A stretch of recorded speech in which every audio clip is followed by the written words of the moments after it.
বিশ্বব্যাপী তেলের সরবরাহের সংকট তীব্র হওয়ার মুহূর্তে বাংলাদেশের স্বরাষ্ট্রমন্ত্রী সালাউদ্দিন আহমেদ আজ এক জরুরি সংবাদ সম্মেলনে ইরানকে ২৪ ঘণ্টার কঠোর আলটিমেটাম দিয়েছেন।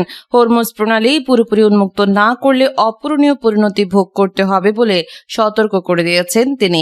এই বক্তব্য আন্তর্জাতিক মহলে তীব্র আলোড়ন সৃষ্টি করেছে। স্বরাষ্ট্রমন্ত্রী সালাউদ্দিন আহমেদ, যিনি কক্সবাজার ১ আসনের সংসদ এবং বিএনপির একজন প্রবীণ নেতা, আজ সকালে সচিবালয়ে এক বিশেষ সংবাদ সম্মেলনে বলেন, হরমুজ প্রণালী বিশ্বের তেলের ধমনী। এটি বন্ধ রেখে ইরান শুধু যুক্তরাষ্ট্র বা ইউরোপকে নয়, পুরো বিশ্বকে জিম্মি করছে। বাংলাদেশের মতো উন্নয়নশীল দেশগুলোর জন্য এটি অত্যন্ত মারাত্মক। আমাদের জাহাজগুলো আটকে আছে, জ্বালানির দাম আকাশ ছোঁয়া। ইরানকে বলছি, ২৪ ঘণ্টার মধ্যে প্রণালী খুলে দিন, নিরাপদ চলাচল নিশ্চিত করুন, না হলে বাংলাদেশ সহ আন্তর্জাতিক সম্প্রদায় কঠোর অবস্থান নিতে বাধ্য হবে। মন্ত্রী আরও যোগ করেন, ইরান ৬টি বাংলাদেশি জাহাজকে অনুমতি দিয়েছে বলে খবর এসেছে, কিন্তু বাস্তবে আমাদের বাংলার জয়যাত্রা সহ আরও অনেক জাহাজ আটকে রয়েছে। এটি শুধু অর্থনৈতিক ক্ষতি নয়, আমাদের শিল্প, কৃষি ও পরিবহন সবকিছুতে ধাক্কা লাগছে। তেলের দাম বৃদ্ধি পেয়ে ডিজেল, পেট্রোলের মূল্য বেড়েছে, যা সাধারণ মানুষের জীবনযাত্রাকে দুর্বিষহ করে তুলেছে। ইরান ইসরায়েল যুক্তরাষ্ট্র সংঘাতের পর ইরান হরমুজ প্রণালীতে জাহাজে হামলা ও নো মাইন পেতে কার্যত বন্ধ করে দেয়। ৮ এপ্রিল যুদ্ধবিরতি হলেও প্রণালী পুরোপুরি খোলা হয়নি। ইরান অনুমতি ও সম্ভাব্য টোলের শর্ত জুড়ে দেয়। ১৩ এপ্রিল যুক্তরাষ্ট্রের প্রেসিডেন্ট ডোনাল্ড ট্রাম্প ইরানের উপকূলে নৌ অবরোধ ঘোষণা করেন। এর ফলে বিশ্ব বাজারে তেলের দাম $১০০ ছাড়িয়ে যায়। বাংলাদেশের জন্য পরিস্থিতি আরও সংকটময়। দেশের বেশিরভাগ জ্বালানি আমদানি হয় মধ্যপ্রাচ্য থেকে। হরমুজ বন্ধ থাকায় শিপিং খরচ বেড়েছে, বন্দরে জাহাজের লাইন পড়েছে।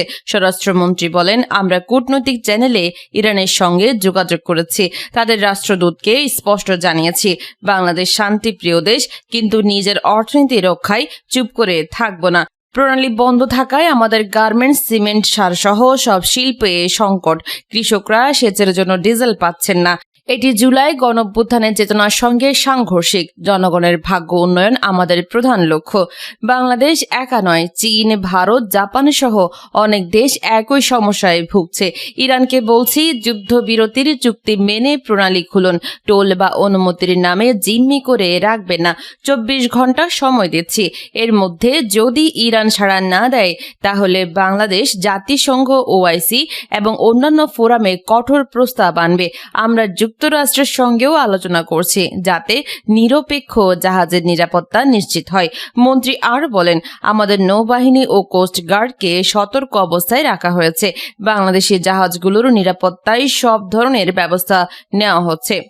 স্বরাষ্ট্রমন্ত্রীর এই বক্তব্যের পরপরই যুক্তরাষ্ট্রের পররাষ্ট্র মন্ত্রণালয় স্বাগত জানিয়ে বলেছে, বাংলাদেশের মতো দেশগুলোর কণ্ঠস্বর গুরুত্বপূর্ণ। চীন অবশ্য সতর্কতা প্রকাশ করে বলেছে, সব পক্ষকে সংযম দেখাতে হবে।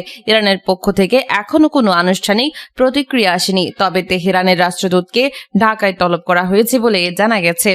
বাংলাদেশের অর্থনীতিবিদরা বলছেন, প্রণালী খুললে তেলের দাম কমে আসতে পারে, যা মূল্যস্ফীতি নিয়ন্ত্রণে সাহায্য করবে। অন্যদিকে যদি উত্তেজনা বাড়ে, তাহলে আরও বড় সংকট তৈরি হতে পারে। সালাউদ্দিন আহমেদের এই কঠিন অবস্থান বাংলাদেশের পররাষ্ট্রনীতিতে এক নতুন মাত্রা যোগ করেছে। স্বরাষ্ট্রমন্ত্রী হিসেবে তার দায়িত্ব মূলত অভ্যন্তরীণ নিরাপত্তা, কিন্তু জ্বালানি সংকটে যেহেতু দেশের অর্থনীতি ও জননিরাপত্তার সঙ্গে জড়িত, তাই তিনি এই ইস্যুতে সরাসরি হস্তক্ষেপ করেছেন। পরিস্থিতি এখন ইরানের দিকে। ২৪ ঘণ্টা ঘড়ির কাঁটা দ্রুত এগোচ্ছে। বিশ্ববাসী অপেক্ষায় ইরান কি প্রণালী খুলবে, নাকি উত্তেজনা আরও বাড়বে? সিকেডি হাসপাতালে চাঁদা দাবি, প্রধান আসামি মঈনসহ ৩ জন রিমান্ডে।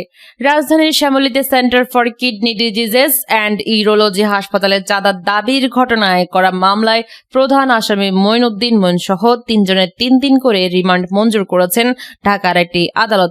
অপর ২ আসামি হলেন MB Swapan Kazi O Shaon Hasan Hossain.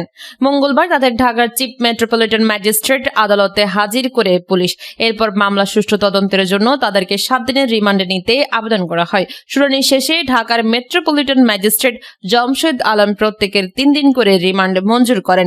Centre for kidney diseases and urology হাসপাতালে 5 লাখ টাকা চাঁদা দাবির ঘটনায় গত 11 এপ্রিল হাসপাতালটির operation theatre incharge Mohammad Abu Hanif বাদী হয়ে শেরে বাংলা নগর থানায় একটি মামলা দায়ের করেন। মামলায় মঈন উদ্দিনকে প্রধান আসামি করা হয়। এছাড়া মামলায় আরো 7 থেকে 8 জনকে অজ্ঞাতনামা আসামি করা হয়েছে। আসামিদের বিরুদ্ধে বিধির 143, 447, 385, 34 ধারায় অভিযোগ আনা হয়েছে। গণভোট সহ অন্তর্বর্তী সরকারের সব কর্মকাণ্ড বৈধতা পাচ্ছে স্বরাষ্ট্রমন্ত্রী। দু একটি বাদে বিগত অন্তর্বর্তীকালীন সরকারের সব কর্মকাণ্ডকে বৈধতা দিতে যাচ্ছে বিএনপি সরকার, এমনকি গণভোটও বৈধতা পাবে। গতকাল রোববার সচিবালয়ে স্বরাষ্ট্র মন্ত্রণালয়ের সভাকক্ষে জাতীয় সংসদে উত্থাপিত 133টি অধ্যাদেশ বিষয়ে সংবাদ সম্মেলনে স্বরাষ্ট্রমন্ত্রী সালাউদ্দিন আহমেদ এই কথা বলেন। এই সময় আইনমন্ত্রী মোহাম্মদ আসাদুজ্জামান ও চিফ হুইপ নুরুল ইসলাম মনি উপস্থিত ছিলেন। গণভোট নিয়ে সাংবাদিকদের প্রশ্নের জবাবে স্বরাষ্ট্রমন্ত্রী বলেন, সংবিধানের 142 অনুচ্ছেদ অনুসারে সাংবিধানিকভাবে যে গণভোট, এই গণভোট সেই গণভোট না। তিনি বলেন, আমার রাজনৈতিক বক্তব্যটি বলছি। গণভোট অধ্যাদেশ অনুযায়ী গণভোট অনুষ্ঠিত হয়েছে।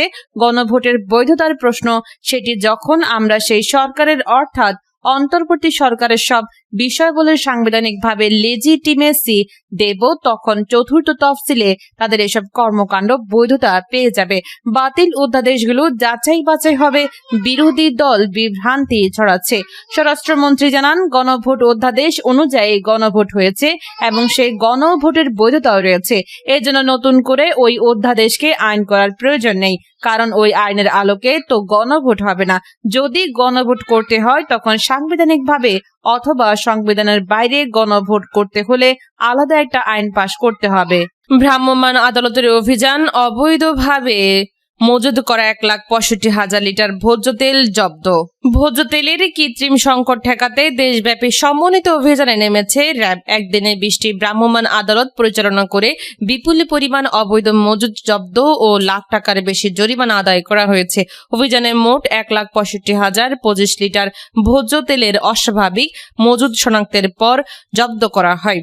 এ সময় বিভিন্ন অপরাধে মোট 3,53,000 টাকা জরিমানা করা হয়। শুক্রবার র্যাবের লিগ্যাল অ্যান্ড মিডিয়া উইং এর পরিচালক wing commander MZM Intekhab Chowdhury এসব তথ্য জানান। তিনি জানান, ফেনীর ইসলাম রোড এলাকায় একটি তেলের গুদামে অবৈধ মজুদের দায়ে 50,000 টাকা জরিমানা করা হয়। রাজধানীর পল্টন, শান্তিনগর, নয়াপল্টন ও পুরানা পল্টন এলাকায় বাজার মনিটরিং করে ব্যবসায়ীদের অতিরিক্ত মজুদ ও বেশি দামে বিক্রি না করার নির্দেশনা দেওয়া হয়। যশোরের কোতোয়ালি থানায় মেসার্স নোয়াব মিলে 16,524 লিটার সয়াবিন তেল অবৈধভাবে মজুদ রাখার অপরাধে 50,000 টাকা জরিমানা করা হয়। রংপুরে 2টি প্রতিষ্ঠানকে ভোজ্য তেলের মূল্য বৃদ্ধি ও অবৈধ মজুদের দায়ে 60,000 টাকা জরিমানা করা হয়েছে। এছাড়া ঢাকার সাভার, পল্লবী, শাহ আলী ও কক্সবাজারে অভিযান চালিয়ে বড় ধরনের অনিয়ম না পেলেও ব্যবসায়ীদের সতর্ক করা হয়। শ্যামপুরের জুরাইন বাজারে পৃথক অভিযানে 1,705 বস্তা চাল ও 500 বস্তা আটা অবৈধভাবে মজুদের দায়ে একটি প্রতিষ্ঠান সিলগালা করা হয়েছে। মৌলভীবাজারের শ্রীমঙ্গলে 8,500 লিটার ভোজ্য তেল মজুদ রাখার অপরাধে এক প্রতিষ্ঠানকে 30,000 টাকা জরিমানা করা হয়। নরসিংদীতে নির্ধারিত মূল্যের বেশি দামে তেল বিক্রির দায়ে এক ব্যবসায়ীকে 10,000 টাকা জরিমানা করা হয়েছে। এছাড়া নারায়ণগঞ্জের রূপগঞ্জ, রাজধানীর ডেমরা ও হবিগঞ্জ সদর এলাকায় পৃথক অভিযানে 4টি প্রতিষ্ঠানকে মোট 1,53,000 টাকা জরিমানা করা হয়। এসব প্রতিষ্ঠানে অবৈধ উৎপাদন, মজুদ, ভেজাল লেবেলিং এবং অতিরিক্ত দামে বিক্রির অভিযোগ পাওয়া যায়। র্যাব জানায়, বাজারে স্থিতিশীল রাখতে এবং ভোক্তাদের স্বস্তি নিশ্চিত করতে এ ধরনের অভিযান ও গোয়েন্দা নজরদারি অব্যাহত থাকবে। একই সঙ্গে অপরাধ দমনের নিয়মিত টহল কার্যক্রমও জোরদার করা হয়েছে।